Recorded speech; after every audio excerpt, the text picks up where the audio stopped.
Bienvenue sur Top Invest, la chaîne des top d'investissement. Ici, on parle essentiellement d'entreprises de qualité. Alors, aujourd'hui, on va voir le top action d'entreprises intéressantes dans le portefeuille de Warren Buffett. Donc, après la publication ici du 13F, on va aller regarder si dans son portefeuille, il pourrait avoir des entreprises intéressantes, voilà, au prix actuel, bien sûr. Donc, on va privilégier surtout les entreprises que nous, on a déjà eu étudiées sur cette chaîne-ci. Donc, pour que ce soit plus facile pour vous d'aller essayer de, voilà, pour commencer quelque part, au moins au niveau de l'évaluation. Donc, ça sera plus facile pour vous de commencer par une vidéo qu'on a déjà eu à faire. Donc, qu'on fait généralement, ce que je viens sur le portefeuille ici d'Ataroma, d'accord? Donc, c'est cette vidéo un peu à la suite de celle qu'on a fait sur la vidéo qu'on avait fait dernièrement sur Michael Burry, que vous aimez bien, d'accord? Mais Michael Burry, personnellement, quand je vais sur le site d'Ataroma, je pense même pas que je regarde ce qu'il a en portefeuille. Parce que tout simplement, comme je l'ai toujours dit, il faut connaître déjà la stratégie de l'investisseur, sa stratégie d'investissement pour suivre quelqu'un. Et quand on suit, c'est juste un titre d'information parce que vous ne savez pas pourquoi est-ce qu'il a acheté. Mais en connaissant sa stratégie d'investissement, vous pouvez savoir qu'ok, voilà, il y a de grandes chances que ce soit le cas ici. Donc, la raison pour laquelle il a acheté telle entreprise, c'est parce que voilà, il a peut-être remarqué un catalyseur. C'est quelqu'un qui est focus sur les actifs de la compagnie, peut-être parce que l'entreprise a peut-être des actifs cachés. Donc, je parle d'un investisseur qui serait focus sur les actifs, par exemple, comme par exemple Francis Chou. Mais pour Michael Burry, je vous l'ai expliqué dans la dernière vidéo, je vous ai dit que c'est plus un deep value investor, donc il est vraiment intéressé aux entreprises qui sont quantitativement sous-évaluées et surtout avec un catalyseur. Donc généralement, vous n'allez pas aller le retrouver sur des entreprises comme du Coca-Cola ou bien du Apple. Lui, en fait, il achète tout, d'accord? Il peut tout acheter, mais il faut absolument que quantitativement, qu'il y ait quelque chose à jouer. D'accord? Donc, au niveau du prix, généralement, vous allez retrouver ces entreprises qui sont extrêmement sous-évaluées. Pour Warren Buffett, c'est différent. C'est quelqu'un qui investit dans la qualité. Et je n'ai pas parlé de dividendes, j'ai dit dans la qualité. Donc, il recherche avant tout des entreprises qui ont des avantages compétitifs. Pourquoi est-ce que c'est important? Parce que ça permet de maintenir, de garantir au moins un certain maintien des marges. OK? Parce que le futur est incertain. Donc, si vous choisissez une entreprise qui a des avantages compétitifs, il y a de grandes chances qu'elle maintienne son niveau de marge. Il y a de grandes chances qu'elle maintienne son niveau de revenu. D'accord? Dans le temps. Maintenant, le reste qui suit, rachat d'actions, dividendes, c'est juste une politique d'allocation du capital. Donc, j'ai souvent entendu parler du fait que Warren Buffett soit un investisseur, c'est quelqu'un qui recherche les dividendes, mais non, il ne recherche pas de dividendes. La plupart du temps, quand tu prends une entreprise, c'est vraiment pas pour le dividende. Le dividende ce n'est que la cerise sur le gâteau. Et les entreprises qu'il va généralement aller acheter, parce qu'il a des problèmes que vous et moi n'avons pas, il va uniquement acheter des entreprises, des big cap, les grosses capitalisations, tout simplement parce qu'il ne peut pas aller acheter une petite capitalisation, parce qu'il n'y a rien, en termes d'impact sur son portefeuille, du rendement, il n'y aura rien d'exceptionnel dessus. Donc, il va rechercher généralement les grandes capitalisations, et vous allez remarquer que les grandes capitalisations, très souvent, versent déjà des dividendes. Donc, c'est pour ça que sur les dernières années, on va le caractériser comme quelqu'un qui investit uniquement dans des entreprises qui versent des dividendes, mais non, c'est quelqu'un qui investit uniquement dans des entreprises qualitatives. Et il n'a pas un fonds d'investissement, c'est un conglomérat, d'accord? Donc, quand on regarde Berkshire Hathaway, il faut regarder Berkshire Hathaway de deux manières. C'est avant tout un conglomérat basé sur des activités d'assurance, ok? Donc, de ces activités d'assurance-là, on a racheté d'autres entreprises privées. D'accord? Donc, il y a des entreprises qui détiennent en privé et il y a le portfolio public. D'accord? Donc, le portfolio public, c'est-à-dire que c'est, voilà, les entreprises, ça regroupe les entreprises dans lesquelles on a investi, donc les entreprises qui sont encore cotées en bourse. OK? Il faut bien faire la différence ici. Quand on va regarder Berkshire Hathaway, directement ici, je suis sur le site d'Ataroma. Donc, Berkshire Hathaway, je sais déjà qu'il recherche uniquement la qualité. Donc, en termes d'avantages compétitifs, on sait que c'est ce qu'il recherche. Donc, quand nous, on va regarder une entreprise ici, on essaie de déterminer quel est l'avantage, qu'est-ce que Warren Buffett a vu ici, hormis le niveau quantitatif, parce que s'il a acheté, c'est parce qu'il pensait que c'est sous-évalué. La plupart du temps, c'est pour ça. On achète une entreprise parce qu'elle est sous-évaluée déjà. On la vend pour une multitude de raisons. Donc, c'est pas parce qu'il a vendu que vous devez, par exemple, vendre. Il a peut-être vendu pour autre chose. Peut-être qu'il a vendu parce que son prix est tellement bon que il récupère un peu ses profits, ou bien pour aller investir ailleurs. Vous ne pouvez pas savoir pourquoi est-ce qu'il a vendu, mais il y a une chose, vous pouvez savoir pourquoi est-ce qu'il a acheté. D'accord? Donc, le pourquoi est-ce qu'il a acheté vous permet également de savoir à quel moment vous allez vendre. Les deux sont liés. Avant d'acheter une action, quand vous achetez une action, vous savez déjà pourquoi est-ce que vous allez la vendre. D'accord? En tout cas, quelles sont les raisons pour lesquelles vous allez vous en débarrasser. C'est pour ça que je dis souvent, ne vendez pas parce que quelqu'un a vendu. N'achetez pas parce que quelqu'un a acheté. Parce que les thèses, ça dépend de tout un chacun. C'est pour ça qu'il faut faire ses propres exercices. Donc, sur le portefeuille de Warren Buffett ici, ce que je veux regarder, en connaissant déjà l'investisseur, ça me parle, parce qu'ici, je recherche uniquement des entreprises qualitatives. Donc, la chaîne des top d'investissement, ils ne sont pas l'essentiellement d'entreprises de qualité. En grande partie, parce que parfois, je peux parler d'autres choses, mais en grande partie, je recherche des entreprises qualitatives. Et les entreprises qualitatives ont des avantages compétitifs. Qu'est-ce qu'on a avantage compétitif? C'est quelque chose qui vous permet de pouvoir maintenir vos marges à un certain niveau.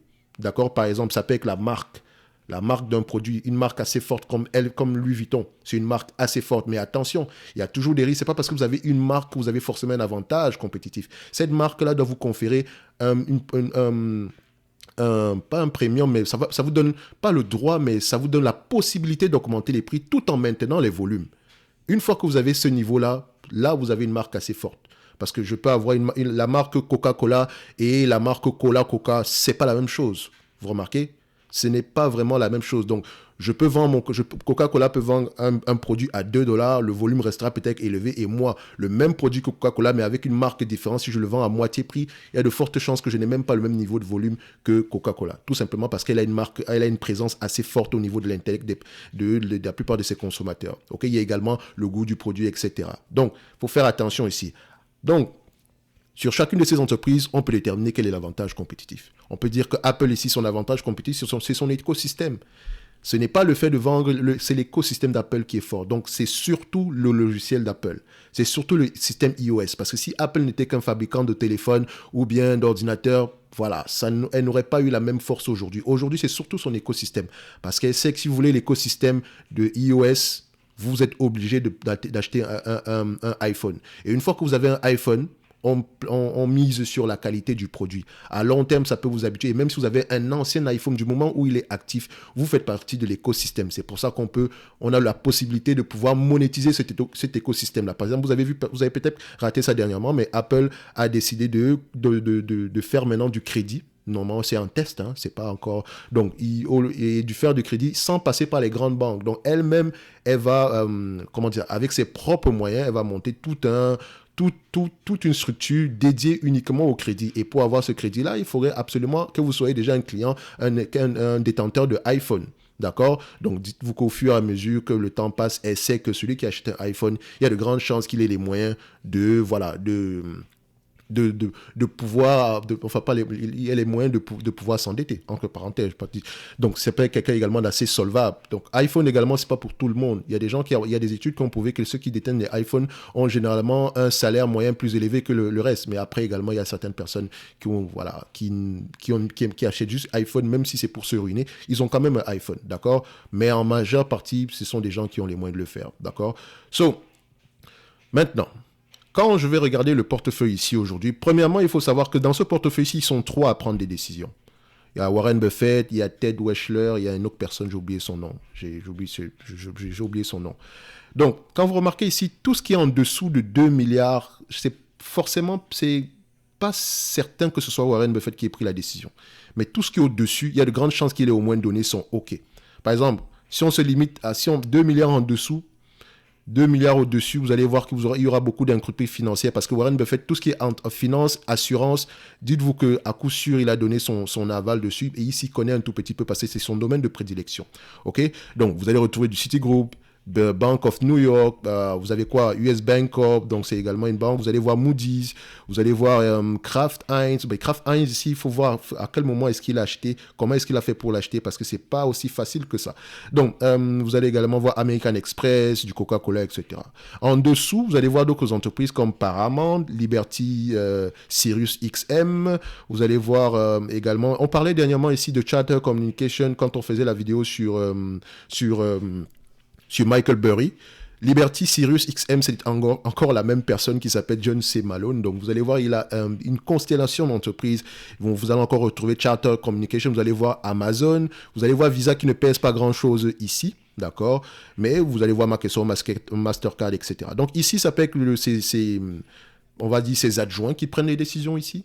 Mais tout ce qui est plus haut, c'est lui. Donc, quand on voit Taiwan Semiconductor, il y a de fortes chances que ce soit lui. Donc, dans ce portfolio, quelles sont les entreprises qu'on a peut-être étudiées ici, qui sont peut-être sous-évaluées en date d'aujourd'hui sur le plan quantitatif et qui pourraient peut-être représenter des opportunités d'investissement en date d'aujourd'hui. On a déjà Taiwan Semiconductor, on en a parlé dernièrement dans une vidéo, d'accord, donc qui est celle qui est ici. Je vous ai toujours montré comment est-ce que vous pouvez faire pour retrouver la vidéo. Par exemple, quand je mets TSM ici, Top Invest, donc rassurez-vous que vous avez bien écrit le nom de l'entreprise ici. Donc j'espère que je vais retrouver la vidéo. Non, je ne vais pas la retrouver. Il faut absolument que j'écrive Taiwan Semiconductor. Donc c'est celle-ci. D'accord, on en a parlé ici. Après, la deuxième entreprise que je vois ici dans ce portfolio, qui pourrait être intéressant, c'est Davita Healthcare. Davita Healthcare, en fait, ils offrent des services de dialyse. D'accord, donc pour ceux qui ont des maladies liées aux reins ici. Donc, semble-t-il que ce soit un business qui rapporte gros aux États-Unis. Et ils ont un problème présentement et qui est un peu... Voilà, c'est triste. Mais la plupart de leurs clients décèdent. Quand on dit clients décèdent, c'est dans le sens où le Covid n'a pas été... Voilà, le Covid a été très... Enfin, ça n'a pas été une bonne chose pour la plupart de ces clients. Parce que beaucoup sont décédés, parce qu'ils avaient déjà un système immunitaire assez faible. Donc, ce qui fait que le nombre de clients a un peu diminué. Mais bon, vu que, et ça me dérange un peu parfois de le dire, les maladies liées aux reins ici augmentent de plus en plus, il y a de fortes chances qu'il y ait un nouveau contingent de clients qui va arriver dans les années à venir. C'est triste à dire, mais Davita est bien positionné ici pour en bénéficier.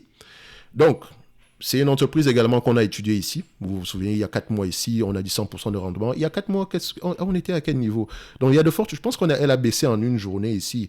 Donc, il y a 4 mois ici, c'était intéressant. C'est encore plus intéressant ici aujourd'hui. Mais s'il vous plaît, avant de l'acheter, il faut avoir le cœur bien accroché. Pas dans le sens que c'est une mauvaise entreprise, mais voilà, si ça vous parle, si vous aimez ce genre d'industrie-là, OK. Donc, il y a 4 mois ici. 4 mois, on était aux alentours, nous sommes en novembre, donc c'était aux alentours du 7e mois ici. Le 7e mois, c'est le mois de juillet ici. Donc, on était presque à ce niveau-ci, je pense bien, juillet, donc quelque part par là ici, je pense bien. Donc, je pense à ce niveau, quelque part là. Donc, juillet ou juin, je ne me rappelle pas, mais en tout cas, on était quelque part dans la zone. Peut-être que ça pourrait représenter, si c'était déjà intéressant à ce niveau-là, peut-être que ça pourrait représenter une opportunité d'investissement en date d'aujourd'hui. Donc, la première entreprise que je mettrai sur la liste, c'est Davita Healthcare. OK? La deuxième entreprise également, c'est Taiwan Semiconductor, également qu'on a étudié ici. Maintenant, on passe sur la troisième entreprise qui pourrait être intéressante en date d'aujourd'hui. Peut-être que je ne suis pas encore revenu dessus, mais c'est Paramount. D'accord? Moi, je trouve que Paramount pourrait être intéressant en date d'aujourd'hui. Donc, celle qu'on a étudiée, bien sûr. Donc, Paramount, ici, a un problème temporaire. Encore une fois, c'est par rapport au streaming. Et par rapport également au fait que dans l'activité ici de télévision par câble ici, donc ces chaînes télévisées par câble ici sont de moins en moins regardées. Pas parce qu'elles sont de moins en moins intéressantes, c'est parce que les gens se déconnectent du câble de plus en plus pour favoriser les systèmes de streaming. Donc, elle n'a pas le choix que d'investir massivement dans le streaming. Ce qui veut dire que les bénéfices nets ou bien les revenus, les free cash flow vont diminuer pour cette période-ci parce qu'on investit massivement dans le streaming. Maintenant, est-ce que ça va marcher? Point d'interrogation. Ici également, il faudrait se protéger dans le sens où on a des éléments qui nous protègent dans le sens où nous avons ici une entreprise qui a à peu près ce qu'on appelle des actifs intangibles qui ont une certaine valeur. Parce qu'au pire, elle ne gagnera peut-être pas le combat du streaming, mais ces actifs intangibles ont de la valeur. Tous les titres de séries, cinéma, etc., qui sont sortis dans le temps, vous pensez que voilà, c'est de la propriété intellectuelle. Donc, ça a une certaine valeur. Et cette valeur-là, ce genre d'entreprise-là est recherché par des compagnies comme Amazon qui rachètent. Il y a une consolidation dans le secteur présentement qui rachète massivement qui rachète massivement des entreprises dans le secteur présentement. Il y a également Apple qui pourra racheter l'entreprise. Il y a également Netflix qui pourrait être un acheteur. Je ne pense pas que Disney ou bien, comment on appelle ça encore, ou Warner Bros. Discovery a déjà acheté une entreprise dernièrement, donc en l'occurrence Warner Bros. Donc de AT&T. Donc présentement, eux, ils sont en mode investissement, désendettement. Disney également est en mode investissement, désendettement. Donc ce qui veut dire qu'il nous reste ici Amazon, d'accord, et Apple, ou bien Netflix qui pourrait s'intéresser aux actifs de l'entreprise. Mais il pourrait avoir également un blocage dans le sens où l'entreprise en question présentement est gérée par une famille, je pense que c'est la famille Redstone. Est-ce qu'ils veulent vendre? Point d'interrogation. Il faut savoir que Le fondateur de cette entreprise qui s'appelait Viacom avant est décédé. Maintenant, ses enfants sont là. Est-ce qu'ils ont la même vigueur? Est-ce qu'ils ont la même rigueur au niveau des... Est-ce qu'ils veulent garder cette entreprise-là à l'état actuel? Point d'interrogation. Dans tous les cas de figure, elle fait exactement ce qu'elle doit faire, investir massivement dans le streaming. Ça pourrait marcher parce qu'elle a un catalogue assez élevé ici. On a parlé ici de Paramount dans une de mes vidéos. Donc, une vidéo ici. Je n'ai pas encore renouvelé la vidéo ici. Ne vous inquiétez pas. On va revenir dessus. D'accord? Je vous avais dit que j'étais en train d'écrire présentement ma note sur le sujet. Donc, je vais revenir dessus. Donc, Paramount, c'est une entreprise intéressante. Mais il faut avoir le cœur bien accroché. C'est une entreprise intéressante. Elle a forcément des avantages compétitifs. Et l'avantage compétitif ici, c'est le contenu. Vous n'allez pas aller sur Netflix parce que ça s'appelle Netflix, c'est parce qu'il y a du contenu. Vous n'allez pas aller sur Disney parce qu'il n'y a pas de contenu. Vous allez aller parce qu'il y a du contenu. Parce que vous savez que si je veux voir du Star Wars ou bien si je veux des Marvel, c'est uniquement chez Disney que je vais trouver ce genre de choses-là. D'accord? Donc, vous avez également Warner Bros. Qui est également dans la même tendance. OK? Donc, moi, je pense que c'est une entreprise qu'on pourrait également ajouter à la watchlist ici, Paramount. OK? Je vais peut-être renouveler la vidéo aussi parce que ça fait 4 mois. D'accord? Donc, Paramount serait ici mon troisième choix. Donc, on avait pris déjà Taïwan, on a pris Davita, on a pris Paramount. Maintenant, après Paramount, je prendrai Amazon. On en a parlé également ici plusieurs fois, donc Amazon. Je prendrai également en 5e position Charter Communication, mais je n'en ai pas encore parlé. J'aimerais bien le prendre, mais je n'en ai pas encore parlé ici. Ça donne l'occasion de parler de ça dans une vidéo prochainement.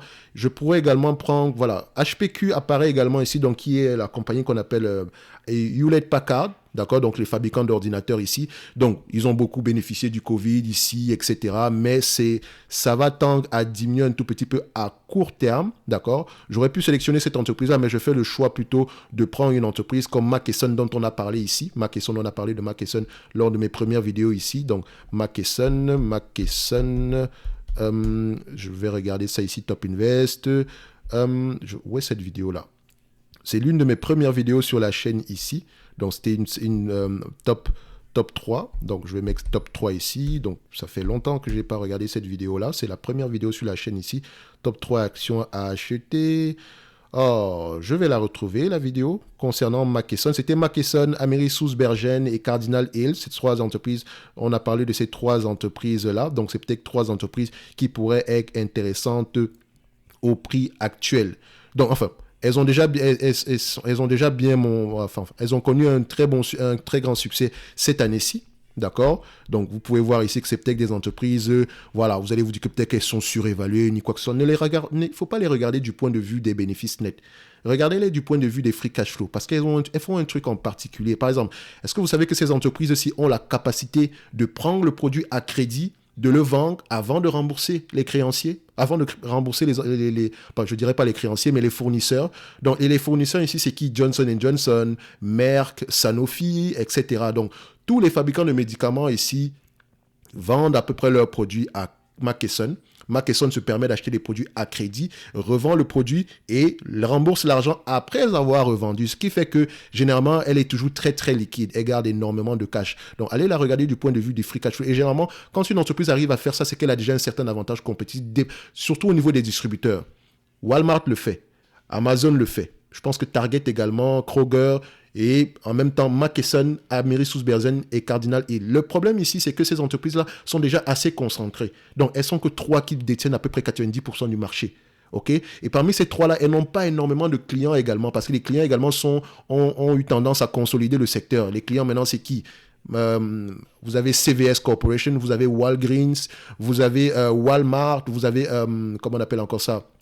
Optum RX, qui appartient ici à United Health. Vous avez également les Costco, dont les plus grandes pharmacies aux États-Unis. D'accord? Ce sont les clients ici. Ils ne sont pas nombreux. Donc, ce qui fait qu'ils ont peut-être un pouvoir de négociation. Mais bon, il faut également voir que dans ce business-ci, les marges sont tellement minimes que voilà, c'est presque impossible d'avoir un nouveau compétiteur en date d'aujourd'hui. Aujourd'hui, on parlait dernièrement du fait que Amazon va se lancer dans la vente de médicaments, etc. Elle faisait déjà ce qu'Amazon fait aujourd'hui il y a très très longtemps. Vendre des médicaments ici par courriel, donc par mail. Elle le fait depuis longtemps. Donc elle fait ce qu'Amazon fait aujourd'hui depuis longtemps. OK? Donc il n'y a rien et ils ont déjà une certaine expérience. Ici, c'est la gestion des coûts. Donc, c'est essentiellement de la logistique ici. Donc, il faut être pointilleux par rapport à la gestion des coûts. C'est grâce à ça qu'elle arrive à avoir un si grand succès. Vous avez vu ici que quand on a parlé de cette vidéo, de cette entreprise, on était peut-être, je pense que j'ai fait la vidéo en 2021, en février 2021, on était peut-être à 191, 200, 180, je ne me rappelle pas bien ici. Mais en tout cas, ça a presque doublé ici aujourd'hui. Pour toutes les entreprises, il y avait Mackesson, Ameris Sousbergen. Non, ça c'est Cardinal Hills. D'accord, vous allez voir que Cardinal Hills également a connu un certain succès depuis le début de... Enfin, la pandémie a été bénéfique pour ces entreprises-ci. Et ce n'est pas tout. Elles étaient déjà bénéficiaires depuis longtemps. Sauf qu'il y avait un procès en cours ici par rapport aux opioïdes, etc. Mais voilà. Donc, ça me donne peut-être l'occasion de renouveler ma vidéo ici sur Ameris Sousbergen et Cardinal Hills parce que je pense qu'elles sont toujours sous-évaluées. C'est juste qu'elles ont un problème en particulier, c'est qu'elles s'échangent généralement à des PER très peu élevés. Donc, elles échangent généralement des PER aux alentours de 10, 13, entre 10 et 15 fois les bénéfices. Ce qui est, à mon avis, une insulte pour ces entreprises ici. Regardez bien comment ces entreprises ont très bien avancé ici. Magnifique. Donc, vous pouvez retrouver la vidéo ici sur la chaîne principale. Donc, on va regarder ici. Est-ce que j'arrive à retrouver la vidéo? Généralement, ce sont les vidéos les plus populaires parce que je sais que vous aimez les top 5, top 3 et top machin. Ça reste de l'information, n'oubliez jamais ça. Donc, ça reste uniquement de l'information. Je vais juste vous montrer à quoi ressemble l'imagette de la vidéo ici pour que ce soit plus facile pour vous. D'accord? Donc, ça regroupe à peu près les 3 entreprises en question. Vu que c'est une ancienne vidéo ici, il faut que j'aille tout au fond. C'est aussi le problème quand on fait beaucoup de vidéos. Alors, ça ne me dérange pas. Hein. Donc, on va juste aller regarder ça ici. Donnez-moi quelques instants. Je me souviens encore de l'imagette de la chaîne, de la vidéo ici. Mais vu qu'elle date, on va juste aller regarder ça rapidement. Alors, où est-ce que tu es? Donc, c'est une vidéo avec 3 entreprises, top 5, top 3. Je sais qu'elle avait à peu près 1000 vues par là. Oh, c'est bizarre, je ne la retrouve pas. Pourtant, elle est encore là. Pourtant, je me souviens encore de l'imagette de la vidéo ici. C'était bien écrit en gros caractères, sous un fond jaune, top 5, top 3, etc. De toute façon, je pense que je vais retrouver... Ça me dérange en fait quand je n'avais pas mis la vidéo à côté ici, donc ça me dérange à peu près de ne pas la retrouver, surtout que YouTube ici a complètement changé sa façon de présenter les vidéos ici, parce qu'avant, je pouvais aller regarder les vidéos par rapport à la date de publication. Aujourd'hui, ils ont enlevé cette option-là. Je ne sais pas pourquoi est-ce qu'ils font ce genre de choses-là. En tout cas, je pense que je vais retrouver la vidéo ici. Alors, où est-ce qu'elle... Voilà, la voici. C'est exactement cette vidéo-ci. Donc, dans cette vidéo, top 3 actions à acheter en février 2021, vous allez retrouver l'entreprise Mackesson dont on parlait ici tantôt. Je pense qu'elle est au mieux correctement évaluée, mais je pense qu'en mon sens que par rapport au prix actuel et par rapport au potentiel, on l'achète avec un rendement des free cash flow assez élevé. D'accord? Donc, ça, c'était pour l'autre choix ici. Donc, on a déjà on a pris ici Taiwan Semiconductor, Davita, on a pris ici Paramount, on a pris Mackesson. Alors, qu'est-ce qui nous manque encore ici en tant que choix? J'avais également pris Amazon qu'on a étudié ici. Donc, ça faisait déjà 5. Après ça, je pense que pour le reste, on va le laisser comme ça. Donc, ce sont des entreprises ici avec très peu de conviction. D'accord, Markel est une belle entreprise, mais on ne les a pas encore étudiées. Snowflake, je ne l'ai pas encore étudié, mais c'est également intéressant. Donc, on avait pris Mackesson, d'accord. On a pris Amazon, qui est encore intéressant. On a pris Paramount, qui est encore intéressant. On a pris ici Davita, qui est encore intéressant. Et Taiwan Semiconductor, d'accord. Sinon, vous pouvez également regarder HPQ, ou bien l'entreprise, ou bien Visa et Mastercard. Mais Visa et Mastercard, je pense qu'on était correctement évalués. Mais ce genre d'entreprise-là est généralement correctement évalué parce qu'il y a un potentiel de croissance à long terme qui est assez élevé ici. Et la seule manière pour vous d'acheter cette entreprise avec une vision à long terme, c'est de comprendre déjà quelles sont les opportunités à long terme. Où est-ce qu'elle se situe par rapport aux opportunités à long terme et à quoi ça pourrait ressembler si elle atteint par exemple 40, 50% du marché, 25% du marché, etc. Il faut également voir que le secteur ici des paiements en ligne change énormément.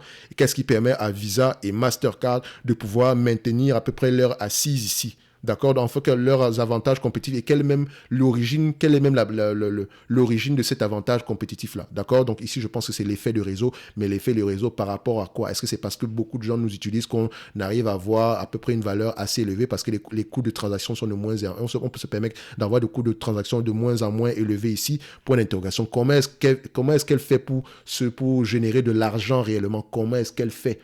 D'accord?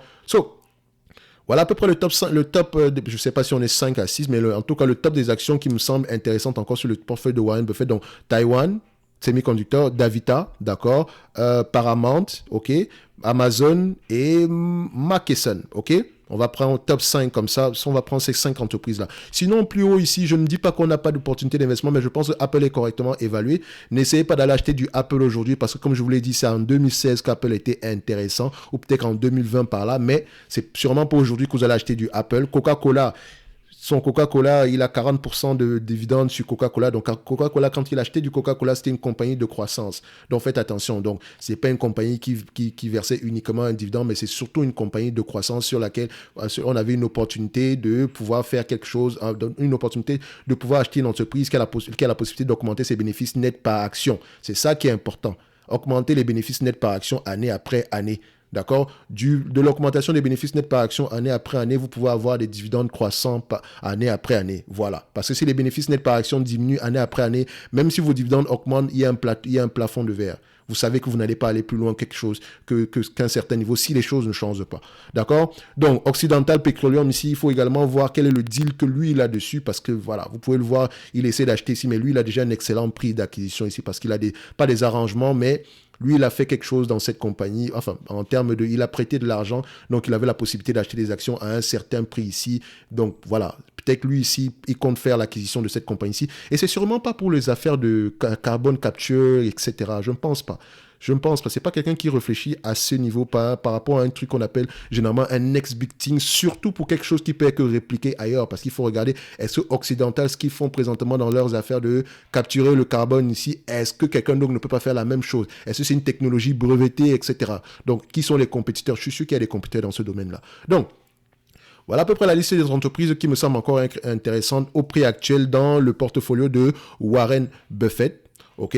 Donc, c'est uniquement mon avis et non un conseil d'investissement. Donc, on va se donner rendez-vous sur la prochaine vidéo. Peut-être qu'on va parler d'un autre investisseur ici. Mais bon, je sais également qu'il n'y a pas beaucoup. Vous ne connaissez pas, en tout cas dans la sphère francophone, vous connaissez généralement les mêmes personnes. Warren Buffett, Charlie Munger, surtout très populaire ici. Je ne sais même pas. Je pense que c'est à cause du film que, comment il s'appelle encore, que Michael Burry est très populaire.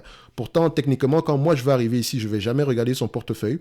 Il y a des gens comme Bill Miller, je vais regarder son portefeuille. Howard Marks, je vais regarder le portefeuille. Il a écrit un excellent livre, La chose la plus importante. C'est un très bon livre qui parle d'investissement. Il n'y a pas de calcul dessus. Et on vous parle du risque ici, qui est le risque ici, c'est la perte permanente du capital, d'accord, et non une affaire de bêta ou de quoi que ce soit. OK? Donc, vous allez également voir des entreprises, des gens comme Bill Ackman, qui était un activiste. Donc, quand il prend position, c'est surtout pour pousser l'entreprise à faire des changements, d'accord? Ou bien pour faire une acquisition, vendre un segment d'entreprise, augmenter les prix, ce genre de choses-là. Donc, il faut connaître la stratégie de tout un investisseur ici avant même que ce site vous serve à quelque chose. C'est bien d'aller regarder ce qu'ils font, mais c'est surtout important de savoir quelle est leur stratégie d'investissement et si elle colle avec vous, votre stratégie d'investissement. OK? Peut-être qu'on va avoir le temps de parler ici du top 10, par exemple, pour des entreprises, des investisseurs intéressants à suivre ce site-ci. Dites-moi si ça pourrait être intéressant pour vous. Dommage qu'il n'y ait pas énormément de francophones ici. D'accord? On en trouve très peu. On peut trouver ici un Québécois. D'accord? C'est un Canadien, Rochon. Donc, Giverny Capital, François Rochon, qui est un Quality Value Investor, donc qui a à peu près la même stratégie que Warren Buffett. Vous pouvez regarder son portefeuille. Quand vous cliquez sur le portefeuille, vous n'allez pas voir de la merde dessus. Uniquement des entreprises qualitatives. Uniquement. Bon, certains on pourra en reparler, mais je vous ai déjà parlé de NVR. Allez-y, regardez ce que c'est. Elle fait à peu près la même chose que Nexity. D'accord? Peut-être en mieux que Nexity. Et vous allez vous dire ici que l'action est surévaluée. Elle n'a jamais fait de split. Elle n'a jamais fait de stock split. Et vous allez regarder, je vous montre juste la courbe. Ça vous dit tout. Même si je ne base pas mon raisonnement sur la courbe ici, mais ça veut juste dire qu'on a un passif, voilà, qui pourrait être intéressant ici à aller regarder. Donc, ça pourrait aller regarder, vous pouvez regarder ce genre d'entreprise. Donc, on va se limiter là. Comme d'habitude, je parle beaucoup. On se donne rendez-vous sur la prochaine vidéo. Merci.